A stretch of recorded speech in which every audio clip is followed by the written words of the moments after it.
Hi folks, very good morning. Thank you so much for having me here. Without much ado, without taking more of my time, I'll straight away go across to my presentation out here. So my presentation is going to be on Rohingyas. We're trying to recreate their life in the Indian manner. I've got an opportunity to present this particular presentation to the United Nations High Commissioner for Refugees at Kazakhstan last month. So I would be a bit of change out here, but then this is going to be the gist of my presentation. Let's try to visualize the situation. You're living with a family in a particular location for around, let's suppose, a certain period of time with around 1,000 other families. One day, a rogue neighbor of yours does some misadventure, and everyone there was being asked to vacate that particular area forcefully. You could muster whatever you had and had to leave that particular place. This is what happened with Rohingyas, about 40 years back. It all started up in 1978, came back again in 1982 with the Citizenship Bill, then in 1991, then in 2012 there were riots out there, then in 2015, and followed by 2017 disaster. People took boats and reached the southeast coast of Bangladesh to reach a completely new territory. They lost their homes, they were homeless, they had no food to eat, they had access to no basic infrastructure, and over and above, they have lost their identity. This is a humanitarian crisis, and the permanent solution can only be humanity. But then, we have to come up with ideas which could up the lives of the people. And this is where we have to find an idea which is politically acceptable, socially desirable, technologically feasible, financially viable, administratively doable, and judicially tenable. In small, we are looking for an idea that is scalable. Since this idea would be spread across on a TED platform, this is where we have to redefine the definition of TED, where T stands for technology, D stands for design, and E, it does not stand for entertainment, unfortunately, it stands for engagement.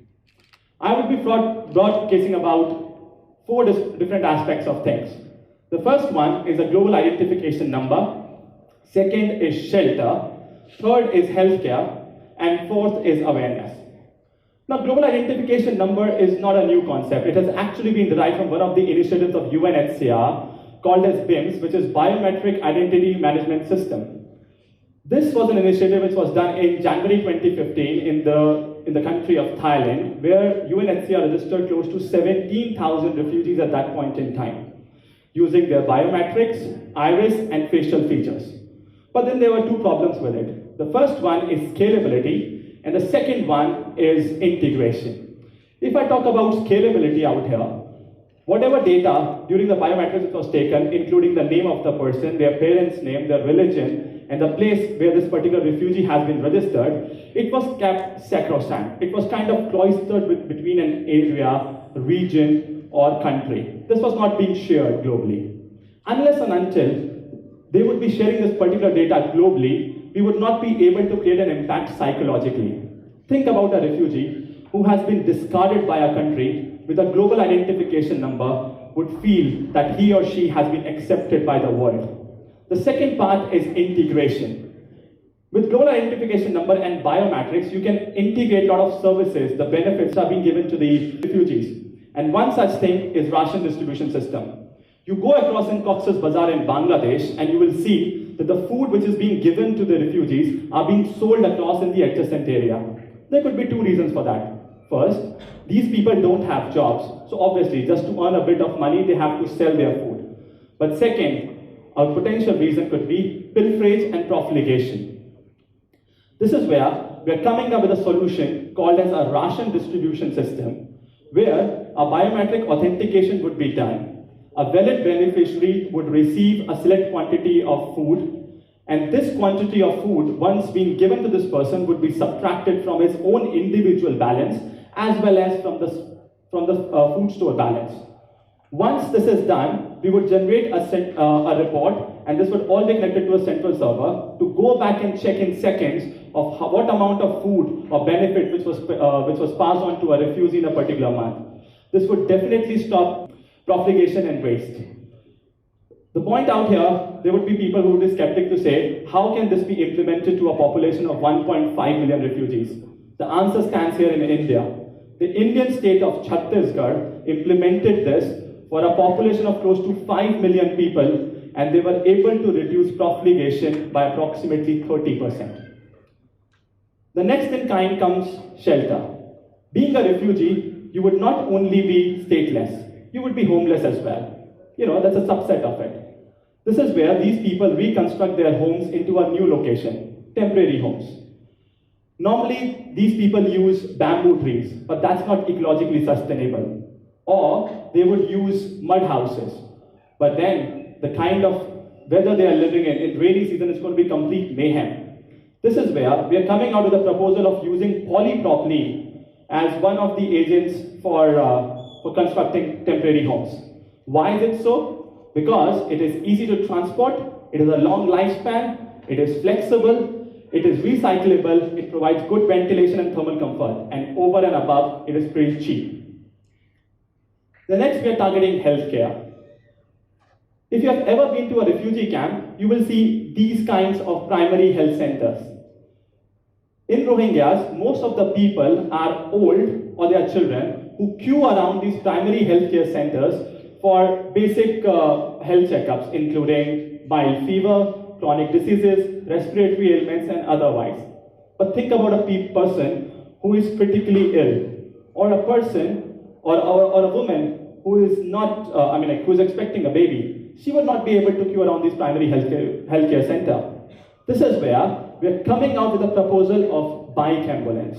The concept is simple. You don't have to reach out to a medical center for a health checkup. The health center would reach out to you. And because it's two-wheeler, you would be able to reach, they would be able to reach the narrow lanes pretty easily. The second concept is derived from the Indian state of Jharkhand, right? A disease, big or small, might require a specialist doctor, right? This is where we are coming up with a concept of digital dispensaries. Now, this initiative started up in February 2019 in the Indian state of Jharkhand, and in close to six months, they have benefited close to 100,000 people from the poorest of the poor categories. The concept is simple. You are connecting a doctor who is miles and miles away from a beneficiary who is there at a refugee camp through a contact. How will you get the appointment? Again, this is going to be a digital dispensary appointment.